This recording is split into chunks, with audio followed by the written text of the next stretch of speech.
Fala turma, tudo bem com vocês? Meu nome é Jonathan Rodrigues, professor de Geografia aqui do canal Regionalizando-se, e hoje a gente vai continuar o conteúdo aí do sétimo ano do ensino fundamental. A gente vai falar um pouquinho sobre território e grupos sociais. Esse assunto é muito parecido com um assunto que eu falei relacionado às comunidades tradicionais lá do sexto ano. Inclusive eu estou deixando o card aqui para vocês perceberem o quanto é parecida a aula. Só que dessa vez a gente não vai falar sobre paisagem e sim sobre território. Então a gente analisa o mesmo contexto, que são as comunidades tradicionais, dentro da questão da análise das categorias geográficas e analisando em viés diferente, né? E a gente tem aí primeiro as paisagens lá no sexto ano e agora a gente aprende uma análise a respeito do território, né? E a gente está falando aí sobre a questão da territorialidade, a questão da territorialização, da demarcação de territórios das comunidades tradicionais e dos direitos adquiridos, né? E aí a gente vai falar um pouquinho sobre essas comunidades tradicionais. Então, antes de mais nada, deixa seu like, ativa o sininho da notificação, se inscreva no canal, né? E deixa seu comentário caso você tenha alguma dúvida ou alguma sugestão de conteúdo, tá bom? Então, bora pro vídeo. Primeiro aí a gente tem, né, os Cariri Chocós, que são uma comunidade remanescente aí no território sergipano, uma comunidade indígena muito importante, muito importante para a história do povo sergipano. Infelizmente, a gente não tem uma quantidade expressiva dos Cariri Chocós, mas ainda elas marcam aí uma remanescência indígena aqui no estado. E a gente consegue perceber essa questão aí das constantes lutas por território, por demarcação e por luta por direitos sociais, né, por parte dos indígenas. A gente tem aí a mesma foto da última aula relacionada ao ensino ao sexto ano do ensino fundamental. Aí na Dida Mussuca, o povoado Mussuca aí em Laranjeiras, aí a gente tem o samba de pareia e a gente tem essa comunidade quilombola aqui no estado, beleza? Aí nós temos a comunidade ribeirinha, como a gente já sabe, as comunidades ribeirinhas elas têm maior presença no norte do país, né? E a gente aprende isso. E elas também têm uma constante luta aí por direitos sociais, principalmente de acesso à saúde, visto que esse acesso ele é bastante limitado devido às condições geográficas dos locais, beleza? E nós aprendemos que existem, por exemplo, unidades de conservação, que são aquelas unidades demarcadas pelo ICMBio, né, Instituto Chico Mendes de Preservação Ambiental. Aí a gente tem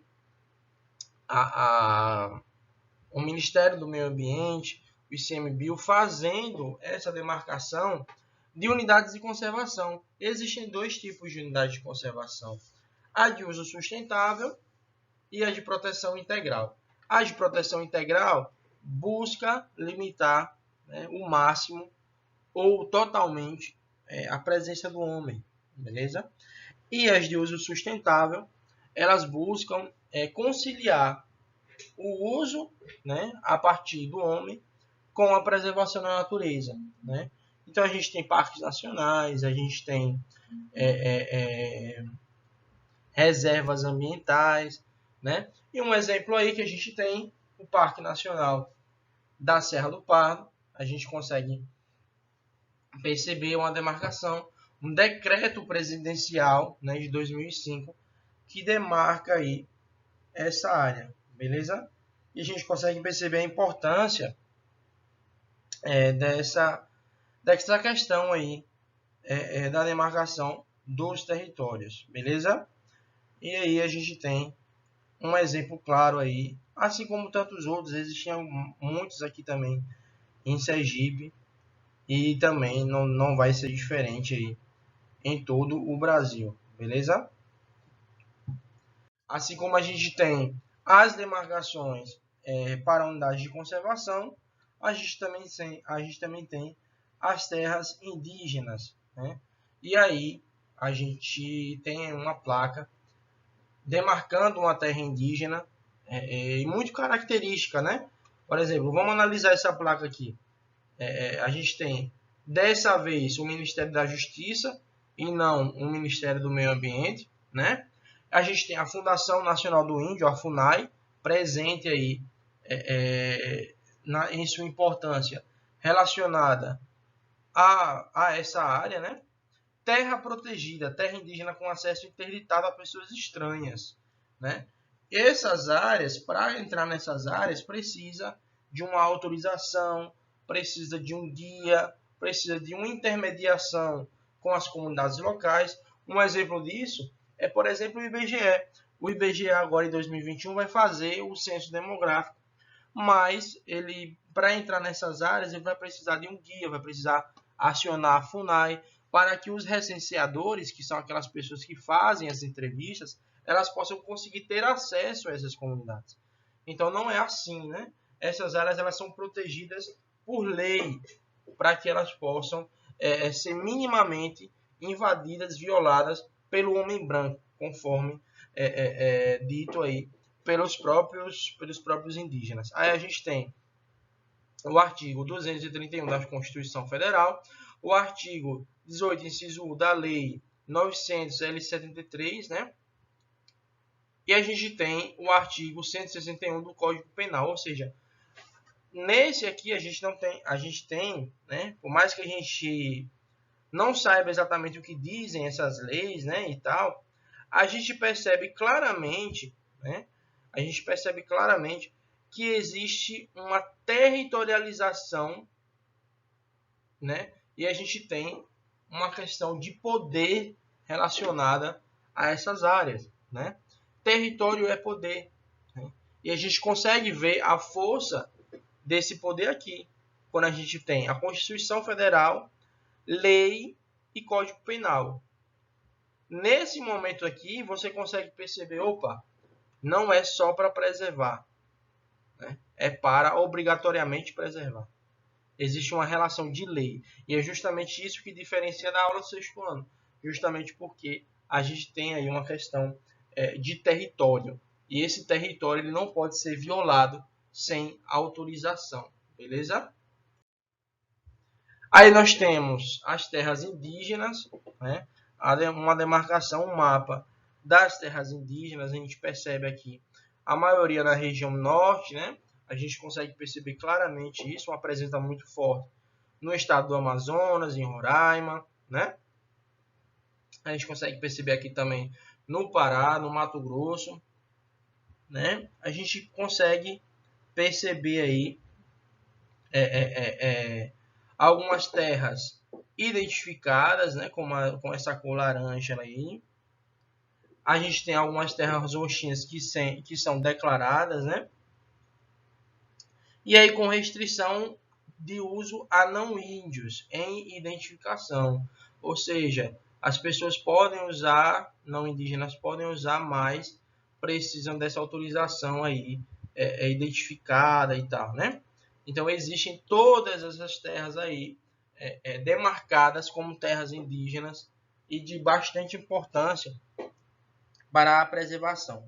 Professor, qual é o objetivo dessas terras indígenas? São vários, mas o principal deles é promover a preservação dessas áreas intocadas pelo homem branco, justamente para a manutenção da vivência desses indígenas. A gente deve lembrar que os indígenas eles têm forte relação com a natureza e, portanto, precisam de uma natureza intacta para conseguir sobreviver, né, continuar vivendo em condições tranquilas. E aí a gente tem, por exemplo, se eu coloco uma empresa, uma indústria aqui, por exemplo, vamos supor que eu coloco uma indústria aqui no Pará, né, num rio aqui que passa, e aí eu acabo poluindo esse rio, eu acabo causando uma poluição sonora, acabo causando uma poluição ambiental, e aí eu vou cerceando as condições de vida dessa comunidade, que não mais vai ter a questão da pesca, a questão da caça, porque os animais vão estar afugentados devido ao barulho, a questão ambiental vai matar os peixes, então você vai ter impactos diretos e indiretos. Né? Os diretos é a invasão do seu território, né? E os indiretos, o cerceamento das suas condições de vida. Afinal de contas, os indígenas eles têm profunda relação com a natureza. E aí, por isso que é importante ter terras demarcadas, né? Não é que o índio não quer saúde, não é que o índio não quer escola, mas existe uma questão da cultura e do modo de vivência dos índios que precisam aí dessas terras demarcadas para conseguir ter a sua vivência ainda preservada nos dias de hoje, tá bom? E aí a gente tem, por exemplo, né, terras Guarani, que ultrapassam a fronteira a fronteira do país. Vocês podem perceber aqui que os Guarani, por exemplo, eles têm boa parte no Paraguai, mas também uma presença em outros estados, né, no caso no Brasil, em muitos estados. Então você consegue perceber que a área de presença Guarani ela é transfronteiriça, né? Ela tem mais de um país. E aí a gente tem toda uma preocupação, porque existem índios paraguaios e índios brasileiros de uma mesma tribo, né? E aí a gente precisa de toda essa relação territorial aqui, justamente para poder manter essas relações de forma harmoniosa, de forma saudável. Tudo isso sempre com a FUNAI agindo constantemente aí para a manutenção aí dessas terras, a preservação, né? E aí a gente tem essa importância aí caracterizada por essas leis, por essas áreas de preservação, tá bom? E aí a gente tem outros tipos de terras, né? De suma importância também, que são as terras quilombolas, né? E a gente percebe a presença de terras quilombolas, principalmente no estado do Pará e do Maranhão. Os outros estados brasileiros, com exceção desses branquinhos aqui, eles têm terras quilombolas, mas são pouquinhas, né? A Bahia tem 5, São Paulo tem 5, Sergipe está aqui embaixo com uma terra quilombola, que é a Muçuca. Né? E aí a gente consegue perceber, claro, essa relação muito forte. Os quilombolas, basicamente, né, são descendentes daqueles escravos que se recusaram à escravatura e fugiram para os quilombos, né? Se agruparam nos quilombos. Essas comunidades quilombolas são descendentes desse pessoal aí, desses escravos que fugiram para os quilombos. Existe hoje muitas terras quilombolas e o que caracteriza elas é o autorreconhecimento. Você vai na Muçuca e todo mundo diz lá, eu tenho orgulho, eu sou remanescente quilombola, né?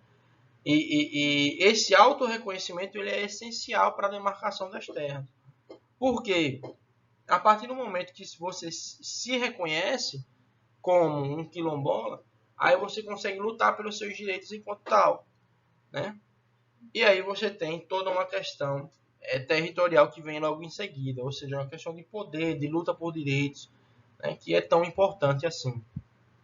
É válido lembrar que os quilombolas eles têm tradições culturais muito fortes e eles têm também tradições territoriais muito fortes, como por exemplo a questão da terra de uso comum.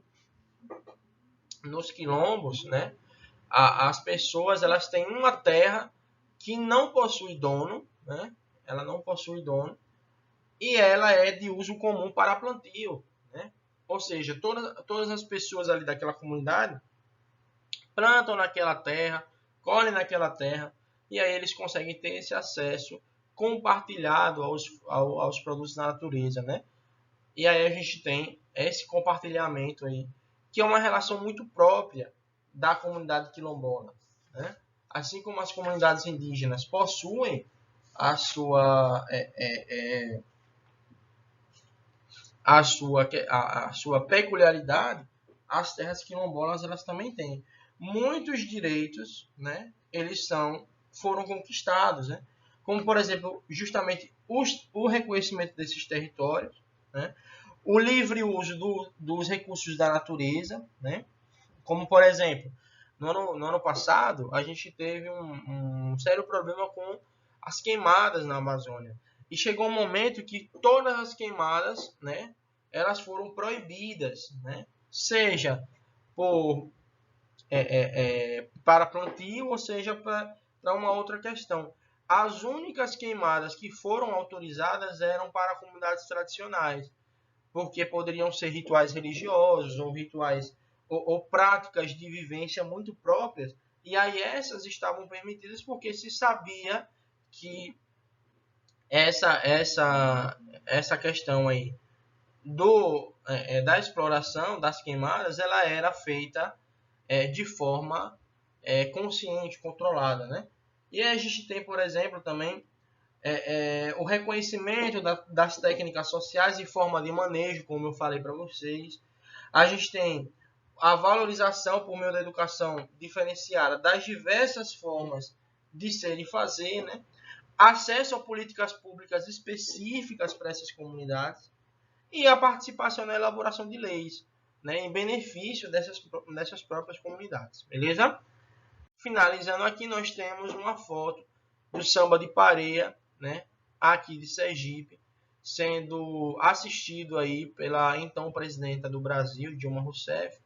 A gente tem aqui o ex-governador Marcelo Deda, já falecido, né? A gente tem a presidenta Dilma Rousseff, a gente tem Jackson Barreto e autoridades nacionais e estaduais assistindo a uma manifestação cultural na Dinda Muçuca e companhia aí no samba de pareia muito tradicional na região ali da Muçuca, povoado localizado em Laranjeiras, no interior do estado de Sergipe. Então, finalizando essa aula, né, nós finalizamos também a unidade e deixamos aquele recado, né, para que, assim como esses povos lutam pela sua identificação, pelas suas terras, que nós possamos também ajudá-los para que essas tradições se mantenham vivas. Afinal, é na tradição que a cultura ela se perpetua, né? E aí a gente consegue perceber essas comunidades tradicionais e a importância que elas têm para a cultura brasileira, né? E aí a gente precisa valorizar e ajudar, né, se conscientizar da importância dessas comunidades e das tradições provenientes a elas. Beleza, pessoal? Muito obrigado pelo espaço, muito obrigado pelo seu tempo. Se inscreva no canal, ative o sininho da notificação. Muito obrigado, deixa seu like e compartilha com seus amigos, tá bom? Um forte abraço e tchau, tchau!